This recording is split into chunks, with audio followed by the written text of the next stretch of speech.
Hello everyone, তো চলো তোমাদের সাথে নতুন আরেকটা ভিডিও শেয়ার করি আর আমার ইউনিভার্সিটিতে লাস্ট দিনগুলো কিভাবে কাটছে সেটাও তোমাদেরকে দেখাবো।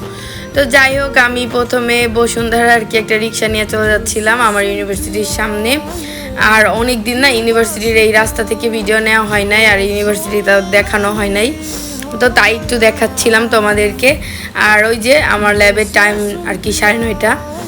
এরপরে চলে আসলাম, আসার পর দেখলাম যে স্যার ব্রিফিং দিচ্ছিল আর স্যার কিন্তু আগেই ব্রিফিং দেওয়া হয়ে গেছে। এখন আমাদের ল্যাবের কাজ শুরু হচ্ছে আর ল্যাবের কাজ শুরু হওয়ার আগে ল্যাবের যে টিচার উনি আবার আমাদের ব্রিফিং দিচ্ছে।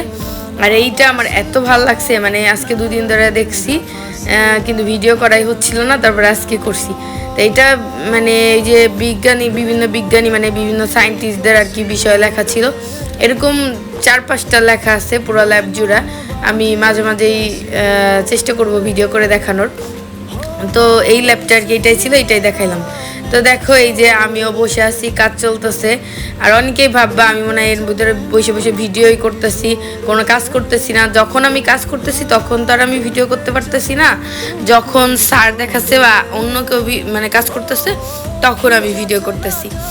তো যাই হোক, এখন আর বলতেও পারতেছি না, কারণ এখানে আমার সব ফ্রেন্ডরা না, এখানে অনেক বাইরের স্টুডেন্টও আছে যাদেরকে আমি বলতে পারতেছি না আমাকে একটু ভিডিও করে দাও, এটা একটা খারাপ জিনিস হবে। তো যাই হোক, তারপরেও দেখো যে আমাদের কাজ শুরু হয়ে গেছে। আর একটু আগেই দেখতে পাচ্ছিলা একটু ফায়ারের একটা বিষয়। তো যাই হোক, অনেকেই বলতে পারো যে এটা কি কাজ চলতেছে বা কি হইতেছে, তো এত কিছু তোমরা বুঝবা না, মানে এটা আমাদের কাজ আর কি, আমরাই বুঝতে পারবো। তো যেটা হইতেছে আর কি কাজ তোমরা দেখতেই পাচ্ছ, এই মেশিনটার দাম নাকি 70 লক্ষ টাকা।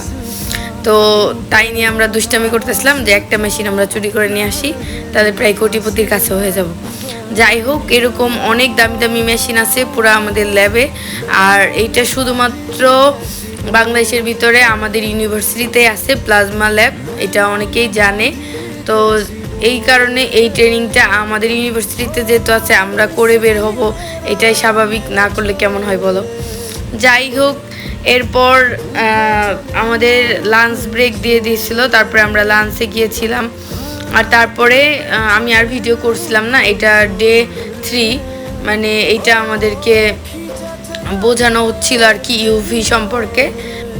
এটা ইউভির যে রিডিংটা দেয় সেইটার আর কি মেশিন, এর ভিতরে কি কি আছে না আছে স্যার খুলে দেখাচ্ছিল। তারপরে আমাদের আবার ল্যাবে কাজ শুরু হয়ে গেল, মানে আমরা আবার ওই যে স্যাম্পেল স্ট্যান্ডার্ড এগুলো তৈরি করতে চলে আসলাম। তো স্যার এগুলো আর কি ব্রিফিং দিচ্ছিল, এখানে আমি আবার কতক্ষণ কাজও করেছিলাম। তো এই ভাইটা যখন কাজ করতেছিল তখন আমি আবার একটু ভিডিও করতেছিলাম, এরপরে আবার আমি যখন কাজ করতেছিলাম তখন তার ভিডিও করা হয় নাই। তো এই জন্য এইটাই তোমাদের সাথে শেয়ার করতে হচ্ছে। তো এইভাবেই কিন্তু ল্যাবের কাজগুলো শেষ মানে করছি। আর এই যে দেখো, এখানেও আমি কিছুক্ষণ কাজ করেছিলাম, তারপরে এই আপুটা করছে, আমি আবার ভিডিও করতেছিলাম। এটা শেক করা হচ্ছে, আমাদের প্রত্যেকটা স্ট্যান্ডার্ড বা স্যাম্পল তৈরি করে যেটা শেক করা হয় সেটাই মেশিন দিয়ে করা হয়, হাত দিয়েও করা যায়, এটা কোনো বিষয় না। এখানে স্যার সবগুলো আর কি আমাদেরকে দেখাচ্ছিল যে কিভাবে আমরা প্রত্যেকটা রেঞ্জ ঠিক করে নিব বা রেট, সেটা আর কি আমাদেরকে দেখাচ্ছিল।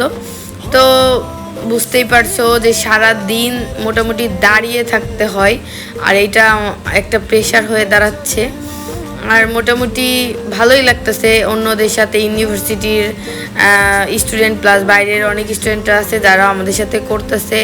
তো এইটার একটা সুবিধা করে দিয়েছে আমাদের ইউনিভার্সিটি, যেহেতু আমাদের ইউনিভার্সিটির বাইরে এই ল্যাবটা নাই, এই জন্য বাইরের স্টুডেন্টরা চাইলেই করতে পারে। তো এখানেই শেষ করছি, টাটা।